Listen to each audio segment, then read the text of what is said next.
ये है take one television network और आप देख रहे हैं टेक वन चैनल।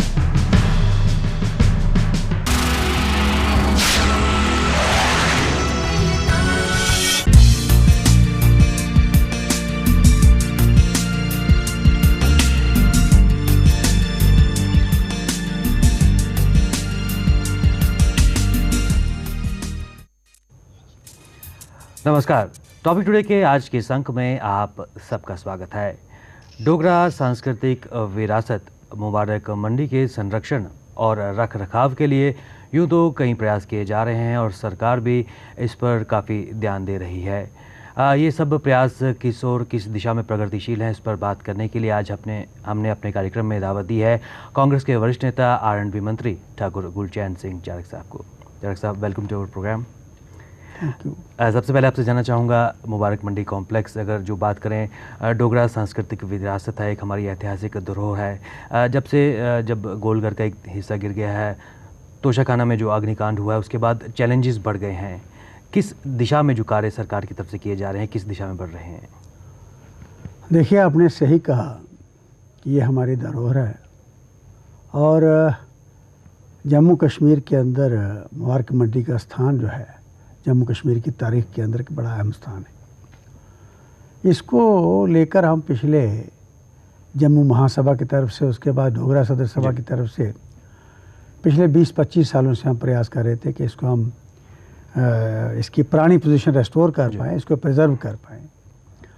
तो सक्सेसिव गवर्नमेंट के टाइम जो बात उठाते रहे, थोड़ा बहुत प्रयास हुआ, लेकिन कोई ख़ास कोशिश नहीं हमारी कामयाब हुई।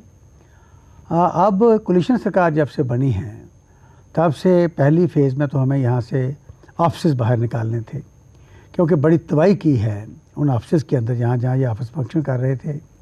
लोगों ने जहाँ जहाँ गज़ब की पेंटिंग्स थी और चित्रकारी हुई थी, वहाँ पर दीवारें तोड़कर स्विच बोर्ड लगा दिए थे। इतना ज़बरदस्त क्रिमिनल एक्ट्स हुए हैं, इसके साथ के कहने की बात नहीं। तो उसके बाद जब ऑफिस खाली हुए, अभी भी थोड़े से हैं, और जब हमें ये पोर्शन मिला, खासकर हाई कोर्ट यहाँ शिफ्ट करने के बाद हमें बहुत बड़ा हिस्सा हमारे हाथ आ गया। पहले प्रयास में 1994 में हमने इसका डोगरा आर्ट म्यूज़ियम जो था वो बनाया और आर्काइव्स की जो फाइलें वाले हैं वो थोड़ी ठीक करने की कोशिश की थी। तो अब जब से हमारी सरकार को इसकी अध्यक्षता आदरणीय गुलाम नबी आज़ाद साहब कर रहे हैं, तो इनके साथ बड़ी खुल के बात हमारी हुई कि हम बैठ के प्लान करें। और मुझे खुशी है कि आज़ाद साहब ने इतनी दिलचस्पी ली कि पिछले जून में, यानी 2006 में जब बरसात आने वाली थी, तो हमारी डिस्कशन हुई इस पर। तो आज़ाद साहब ने उसी वक्त कमेटी एक मेरी अध्यक्षता में बनाई थी। आपको याद होगा, यहाँ ही बातचीत आपने मेरे साथ की थी। तो उस कमेटी को मैं हेड कर रहा था। उसमें डिवीजनल कमिश्नर थे, कमिश्नर सेक्रेटरीज थे, डायरेक्टर टूरिज्म थे, बाकी सब लोग थे, और नॉन ऑफिशियल मेंबर्स भी मैंने कुछ लोग रखे। आस्ता आस्ता उसमें जब ये सारा प्रयास हुआ कि किस तरीके से इसे करें, कैसी कोई एजेंसी को क्रिएट करें जो इसको बनाए, क्योंकि डिफरेंट डिपार्टमेंट्स अटैच हैं उसके साथ। Archaeology, archives and museum department भी साथ है उसके, और टूरिज़्म भी उसके साथ है, अर्बन डेवलपमेंट भी साथ है, एस्टेट भी साथ है, R&B भी साथ है। तो हमने कहा कि इसके लिए कोई एक एजेंसी बनाई जाए। तो बड़ी अच्छी 2 सब कमेटीज़ मैंने बनाई उस अपनी कमेटी की। तो प्रयास के बाद एक कमेटी हमने बनाई, सोसाइटी बनाई, जिसका नाम रखा गया मुबारक मंडी हेरिटेज सोसाइटी, इसकी प्रिजर्वेशन के लिए, इसकी रेस्टोरेशन के लिए। और उस कमेटी के अंदर है उसके हेड ये फैसला हुआ कि उसके अध्यक्ष जो हैं वो हमारे माननीय मुख्यमंत्री होंगे, उपाध्यक्ष मुझे रखा गया उसमें, और इसके साथ ही उसमें तमाम कंसर्न जो हैं कमिश्नर सेक्रेटरी और इसके अलावा भी ऑफिशियल नॉन ऑफिशियल मेंबर उसमें रखे गए। और उस कमेटी के फिर रूल्स बने, बायलॉज बने और रजिस्ट्रेशन हुई। लॉ डिपार्टमेंट ने जब वेट किया, रजिस्ट्रेशन हो गई। अब उसके बाद उन रूल्स को अडॉप्ट करना था और आगे हमने क्या करना है, उसकी एग्जीक्यूटिव कमेटी बननी थी। तो वो मीटिंग हमारी लगातार मीटिंगें मुबारक मंडी के लिए तो हमारी चलती रही। वहाँ क्या क्या काम करने वाला है, वो जो पहली कमेटी चलती रही, लेकिन सोसाइटी की मीटिंग नहीं हो सकी क्योंकि वो आदरणीय मुख्यमंत्री जी ने हेड करनी थी और वो इतने मसरूफ़ थे कि 3-4 दफ़ा में पोस्टपोन करनी पड़ी। आखिर आपको याद होगा कि 22 मई को शाम को 4 बजे वो हिस्टोरिकल मीटिंग जो है ये एक बड़ा नया मोड़ आया है पूरे इतिहास के अंदर।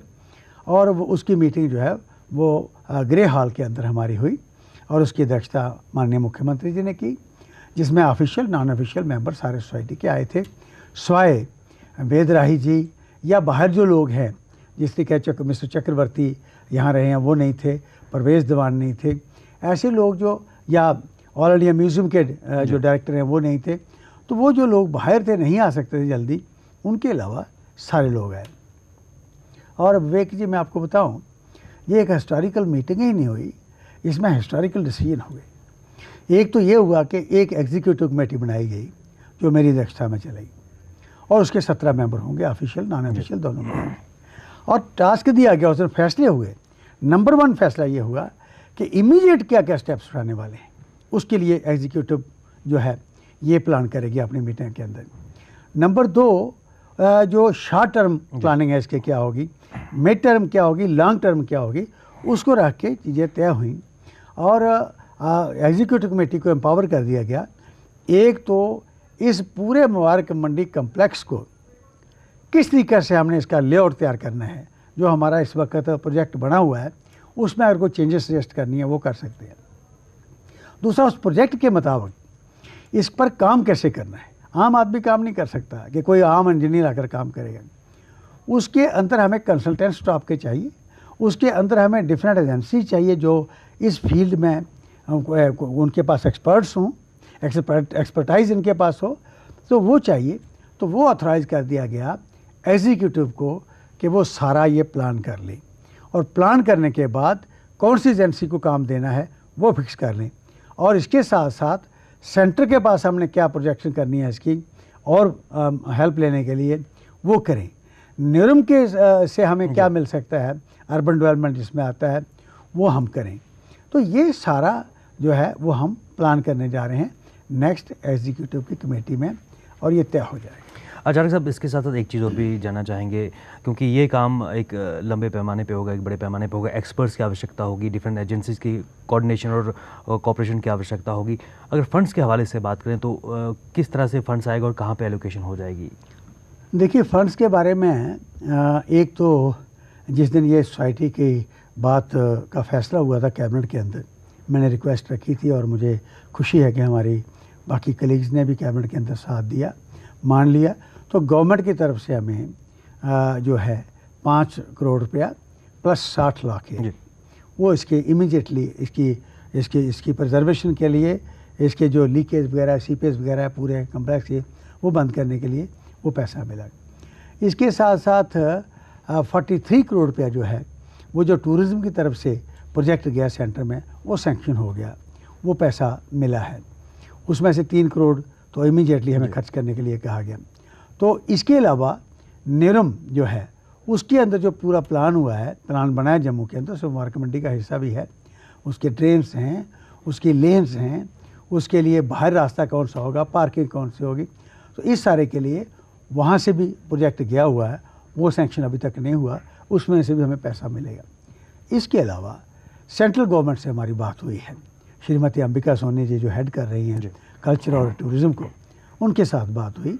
उन्होंने कहा कि प्रोजेक्ट भेजिए, जो आपकी सोसाइटी प्रोजेक्ट भेजती है सेंटर उसके लिए लिबरली फंडिंग करेगा।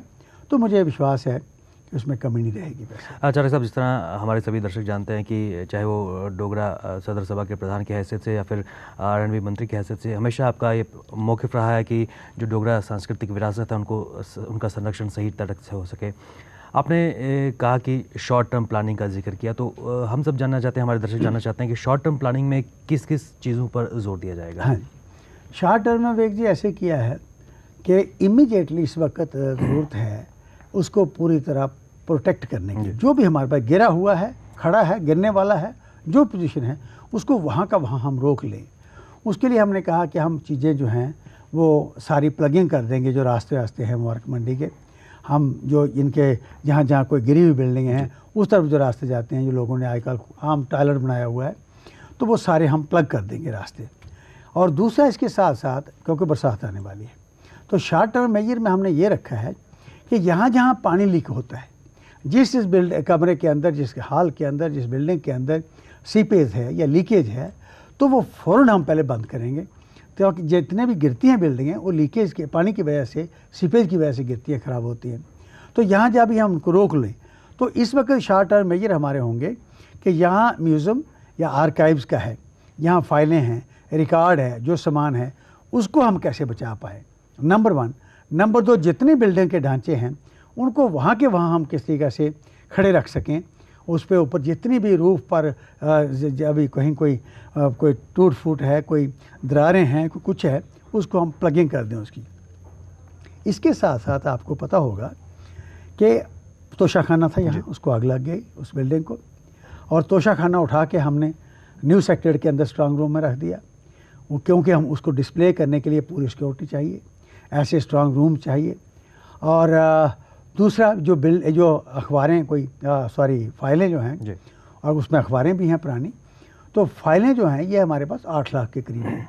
वो सारी ख़राब हो रही थी, ह्यूमिडिटी से ख़राब हो रही थी, तो उसको हम ट्रीटमेंट दे रहे हैं ओल्ड हाइट कोड के उस कम्प्लेक्स में रख के। तो अब 3-4 लाख फाइल हमने तैयार कर दिया, जा रही हैं, शिफ्ट कर रहे हैं, उसको रेनोवेट कर लिया है, एक वो करने जा रहे हैं।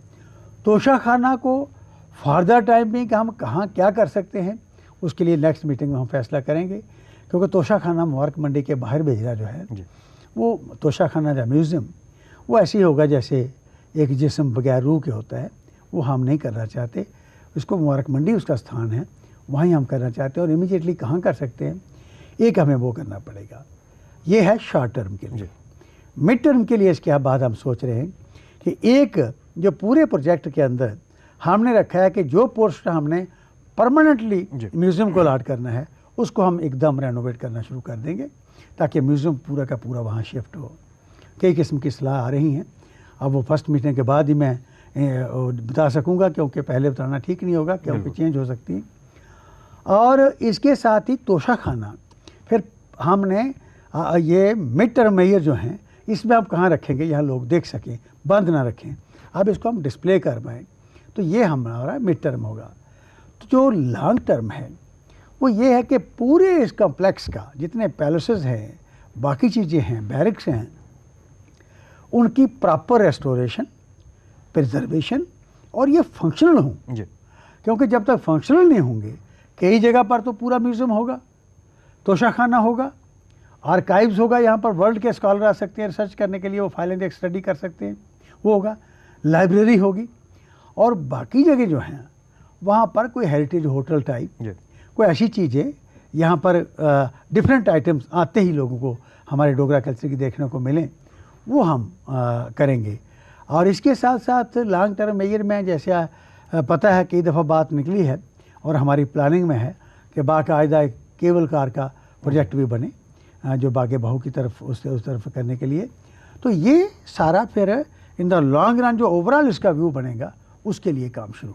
आचार्य साहब, अगर मोटे तौर पर बात करें तो क्या इसके लिए कोई एक टाइम फ्रेम सेट किया गया है, चाहे वो शॉर्ट टर्म, मिड टर्म और लॉन्ग टर्म, एक डेडलाइन फिक्स की गई है? देखिए, ये बड़ी इंपॉर्टेंट बात आपने कही, क्योंकि ये मीटिंग में भी उठी थी। गवर्नर बॉडी की मीटिंग में जब चीफ मिनिस्टर साहब उसकी अध्यक्षता कर रहे थे, वहाँ भी ये सवाल खुल के आया कि अब ये चीज़ खुली नहीं छोड़ी जा सकती, हमें टाइम बाउंड कोई पॉलिसीज बनानी पड़ेगी।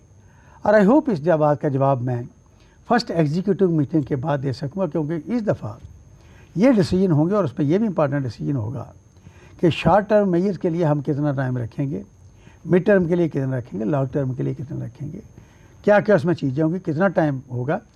एक्चुअली डिसाइड करने से पहले आपको पता है कि जिन हमने डिफरेंट एजेंसीज़ को बुलाना है, जो एक्सपर्ट्स हैं उनको बुलाना है, जब तक हम उनसे बात न कर लें कि उनको कितना टाइम चाहिए, तब तक टाइम अनाउंस नहीं कर सकते। लेकिन ये डेफिनेट है, we will have to do all this in a time bound programme, otherwise वक्त हाथ से चलता जाएगा। कुछ और गिर गया, पहले तो अफसोसनाक बात यह है कि 60 साल ये गिरता रहा, पर अब जो कुछ बचा हुआ है भगवान करे उसको हम बचा सके। आचार्य साहब, बिल्कुल संक्षेप में और बिल्कुल अंतिम में आपसे जानना चाहूँगा, आज जो मुबारक मंडी की हालत है, क्या इससे एक बेहतर मुबारक मंडी कल हमें देखने को मिलेगी? देखिए, जैसे लाखों ना केवल डोगरास बल्कि जम्मू कश्मीर, लद्दाख और पूरे हिंदुस्तान के लोगों की तरह लोगों ने एक उम्मीद बंद रखी है, वैसे मैं भी उम्मीद के लेकर चल रहा हूँ। मेरा भी एक सपना है कि जितनी मेहनत करनी पड़े, और गुलाम नबी आज़ाद जैसे हमें चीफ मिनिस्टर मिले हैं, बाकी साथी मिले हैं, टूरिज़्म के मिनिस्टर भी बहुत अच्छा कोऑपरेट कर रहे हैं। मुझे लगता है कि ये ख्वाहिश पूरी होगी, एक गज़ब की मुबारक मंडी देखने को अगली जनरेशन को मिलेगी। अपना इतिहास जहाँ हम उस मुबारक मंडी को देखकर इतिहास देख सकें, उसको याद कर सकें, उसके अंदर झांक सकें, ऐसी मुबारक मंडी आने वाले वक्त में देखने को मिलेगी, ऐसा मुझे विश्वास है। चारक साहब, आप काफ़ी आशावान नज़र आ रहे हैं और आपके प्रयास हम आशा करते हैं कि सार्थक हों और जो प्रयास आप पिछले कई सालों से कर रहे हैं आगे भी करते रहें। आप हमारे साथ टॉपिक टुडे की संग में आपका बहुत बहुत धन्यवाद। ये थे R&B मंत्री ठाकुर गुलचैन सिंह चाड़क साहब, जिन्होंने पूरा ब्यौरा दिया कि मुबारक मंडी कॉम्प्लेक्स जो डोगरा ऐतिहासिक धरोहर है, इसके संरक्षण और रखरखाव के लिए किस तरह के इकदाम किए जा रहे हैं। टॉपिक टुडे में आज बस इतना ही। इजाज़त दीजिए, नमस्कार।